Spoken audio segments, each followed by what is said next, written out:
Évangéliste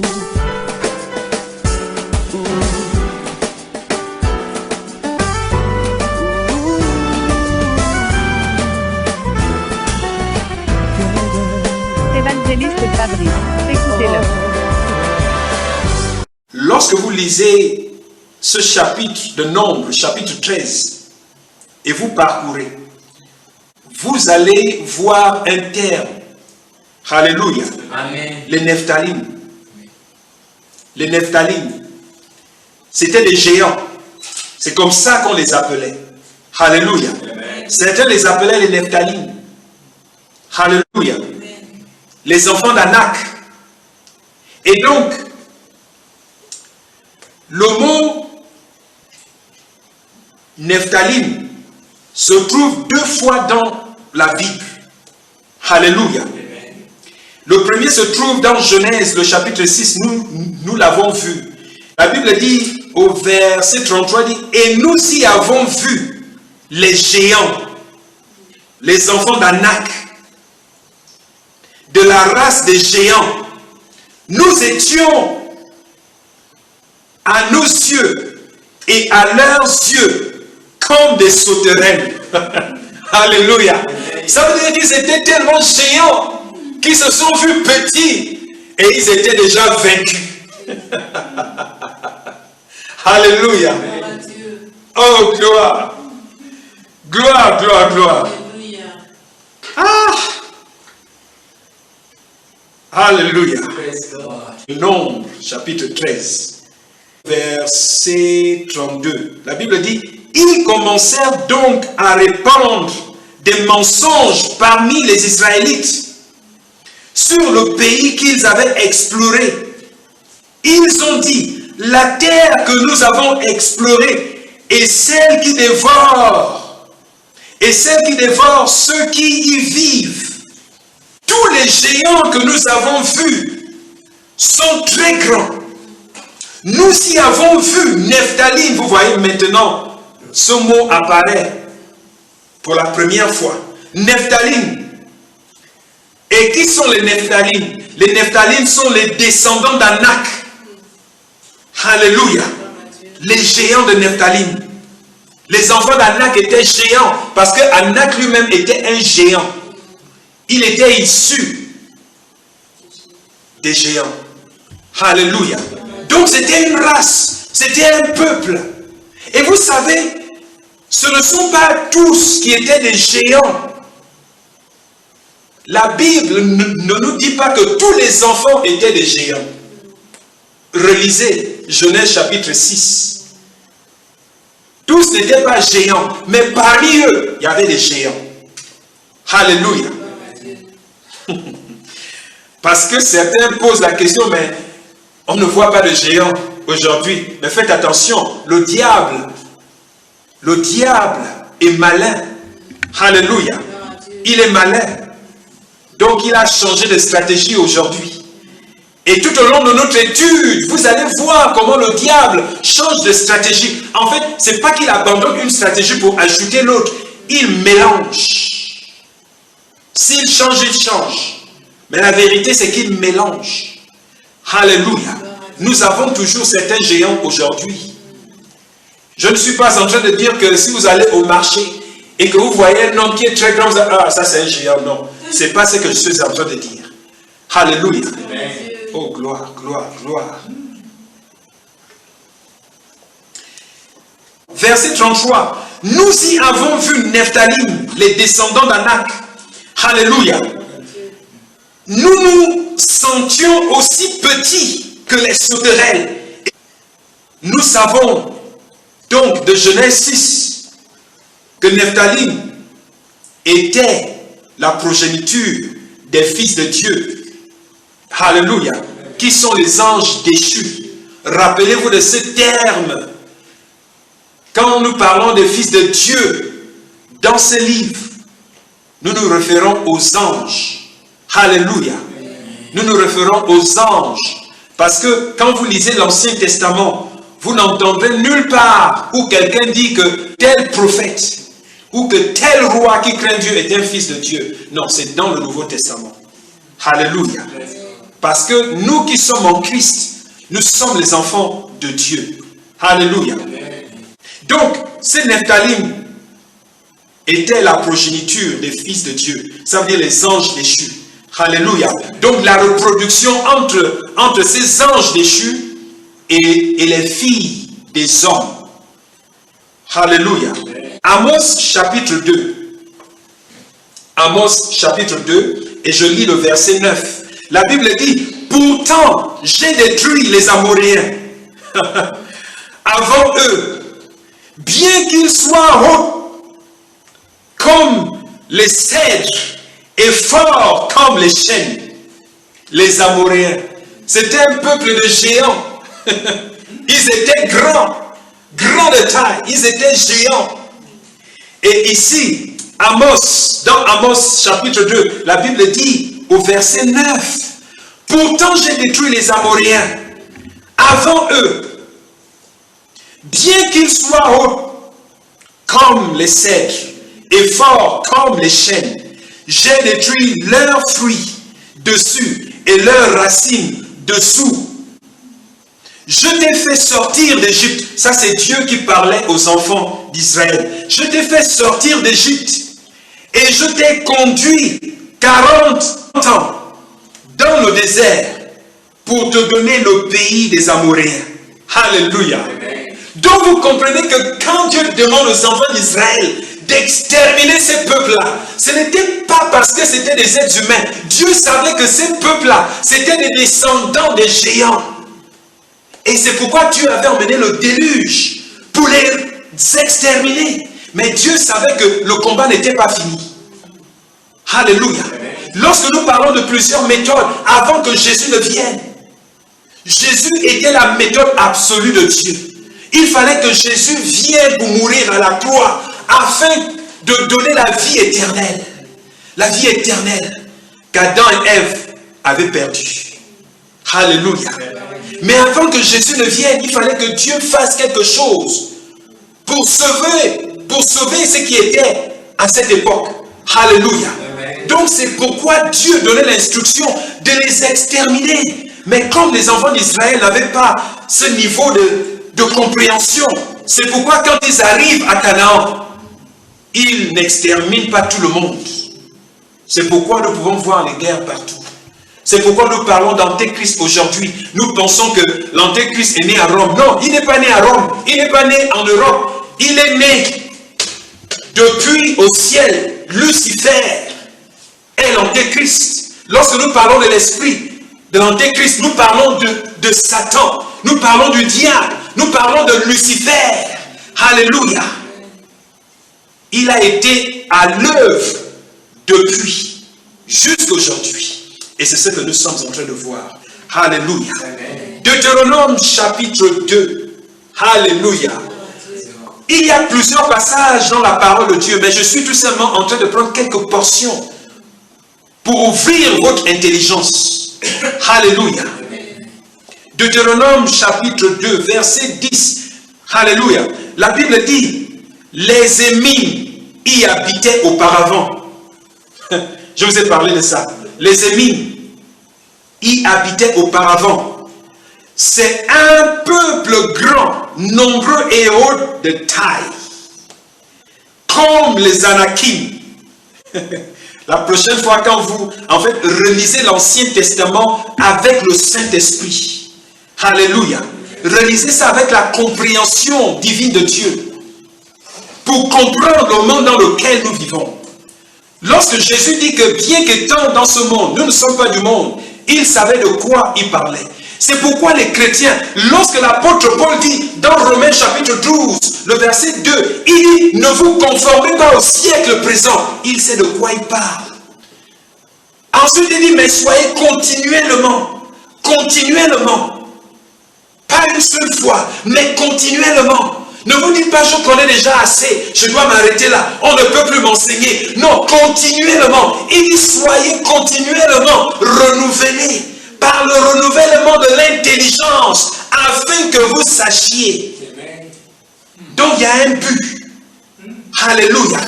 Parce que le monde dans lequel nous vivons est un monde méchant. Et Dieu a un plan meilleur que tout ce que nous pouvons voir dans la vie aujourd'hui. Que l'argent ne vous séduise pas.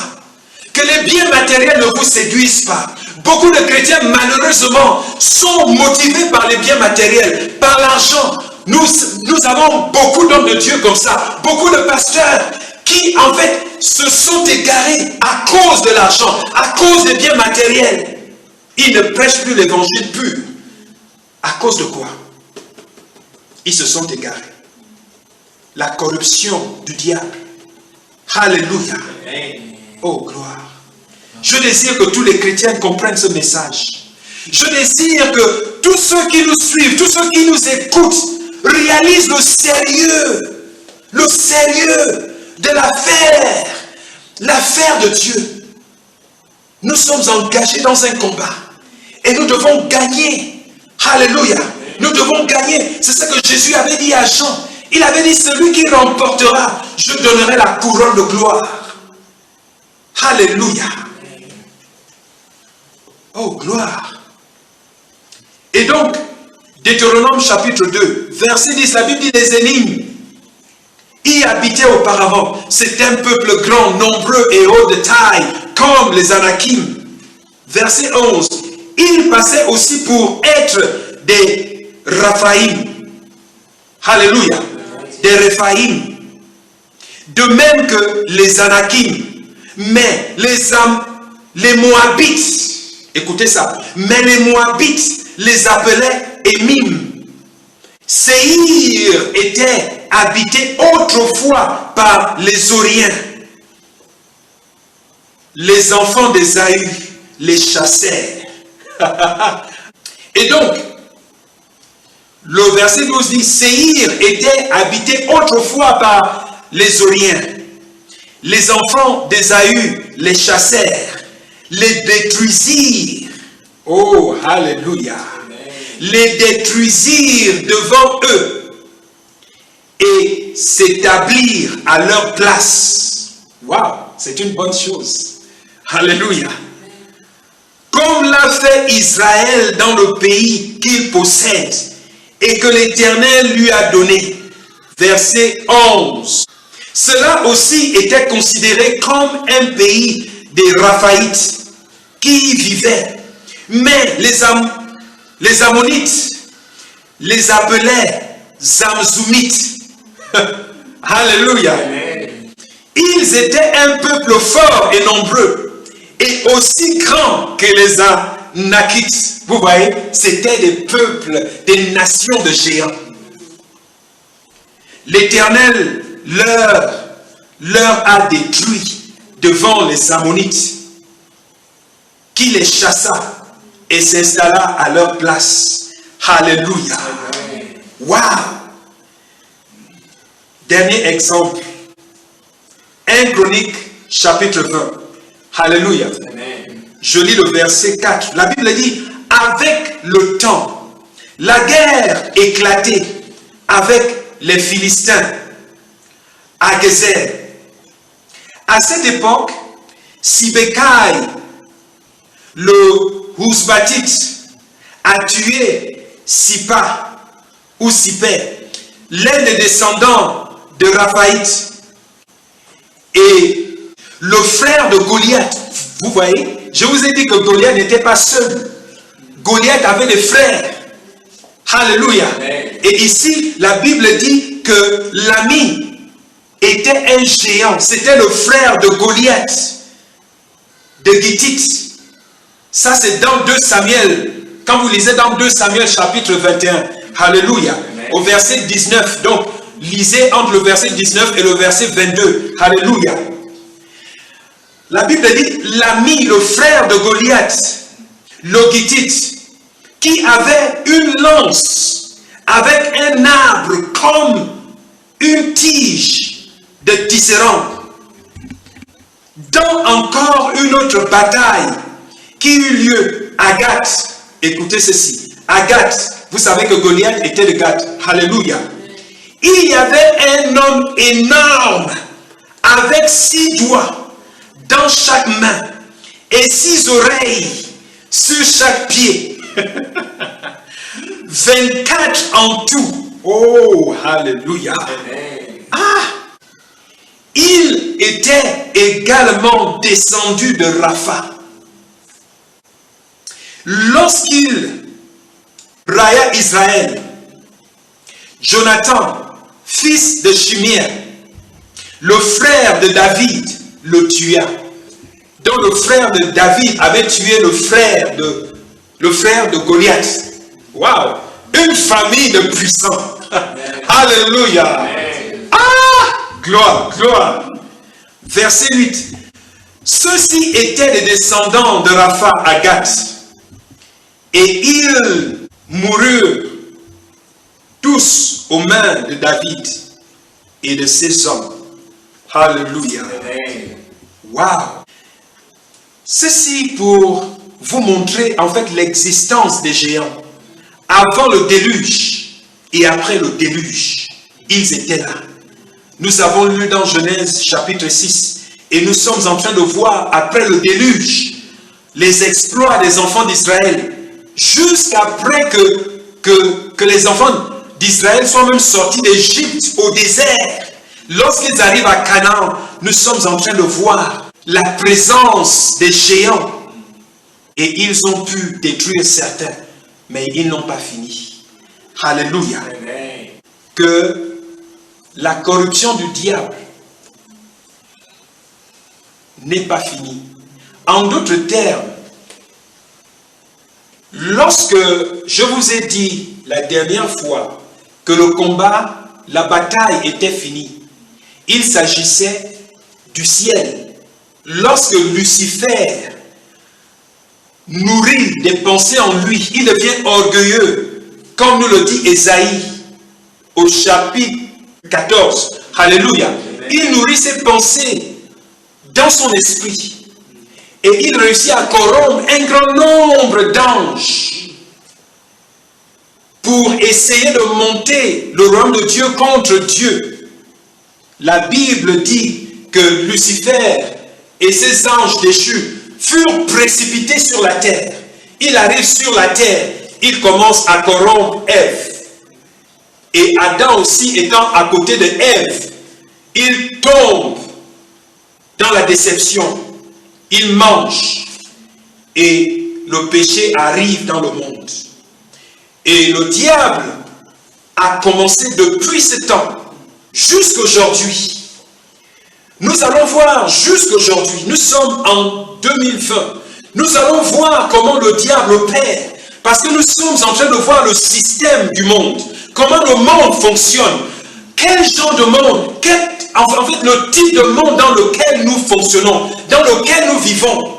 Nous devons comprendre, le chrétien qui ne comprend pas le monde dans lequel il vit est un chrétien perdu. Le diable a gagné beaucoup de chrétiens comme ça, parce que les chrétiens ne comprennent pas que bien qu'étant dans ce monde, nous ne sommes pas du monde. Alléluia. Donc, l'enseignement d'aujourd'hui, c'est pour ouvrir l'entendement, pour ouvrir nos yeux, alléluia, afin de comprendre le sérieux. Pourquoi nous devons prêcher l'évangile? Pourquoi nous devons gagner le maximum des âmes pour le Seigneur? Parce que le temps est arrivé. Alléluia. La Bible dit dans les derniers temps, nous sommes déjà dans les derniers temps.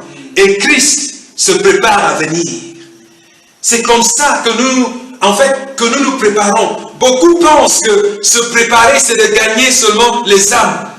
Beaucoup de ministères, beaucoup d'églises enseignent cela. Mais, vous savez, c'est une combinaison. La Bible dit, à quoi servira-t-il à un homme, Jésus avait dit, de gagner le monde entier s'il perd son âme? Donc, le but n'est pas seulement de prêcher l'évangile.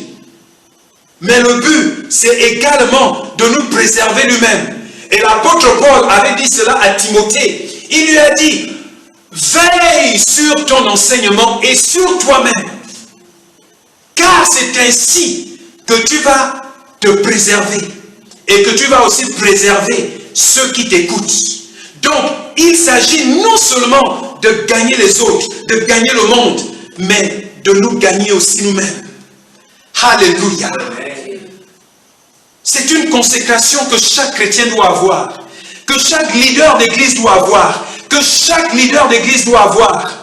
beaucoup de prédicateurs, beaucoup de pasteurs, beaucoup de prophètes, beaucoup d'évangélistes. Tout ce qui nous intéresse, nous sommes aveuglés par le fait que lorsque nous étendons la main, les gens tombent sous la puissance du Saint-Esprit. Nous sommes aveuglés par le fait que lorsque nous prophétisons, les hommes sont éblouis, les hommes sont bénis. Mais vous savez, l'onction qui est sur nous, c'est l'onction pour les autres. Mais en nous, nous avons la grâce de Christ. Nous avons la vie de Dieu en nous. Nous devons garder cette vie. Nous devons garder cette piété. C'est pourquoi l'apôtre Paul dit à Timothée, exerce-toi à la piété divine.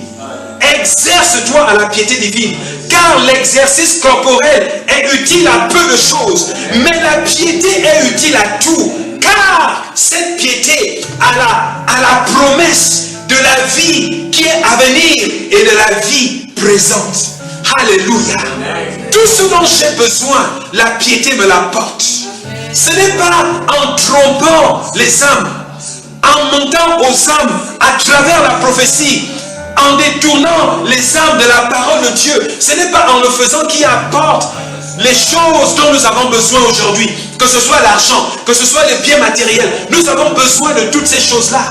Parce que la Bible dit que le juste vivra par la foi. Mais nous avons besoin de grandir en piété. Alléluia. L'exercice corporel est utile à peu de choses, mais la piété est utile à tout. Alléluia. Parce qu'elle a la promesse de la vie présente et de celle qui est à venir.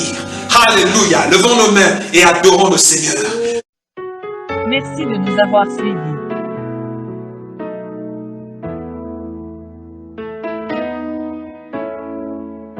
Seigneur, tu es la force, l'amour qui brûle en moi comme une flamme, le soutien